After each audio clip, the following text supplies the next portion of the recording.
ঠান্ডা মাথায় আজকে রাতের বেলা চিন্তা করবা যে আল্লাহ পাক তোমাকে কি জন্য দুনিয়ায় পাঠিয়েছেন। একটু চিন্তা করবা, 1 মিনিট একটু চিন্তা করবা যে তুমি পৃথিবীতে নাই, তুমি পৃথিবীতে নাই, তুমি মারা গেছো। চিন্তা করবা তুমি মারা গেছো। এরপর চিন্তা করবা তুমি যে মারা গেছো পৃথিবীর কারো কোনো সমস্যা হচ্ছে কিনা।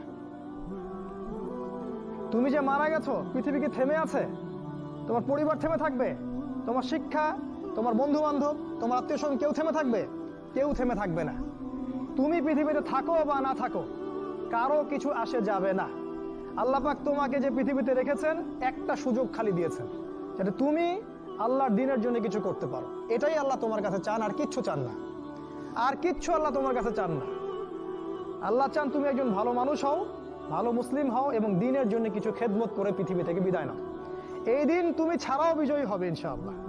তুমি থাকো বা না থাকো এই দিন কিন্তু বিজয়ী হবেই।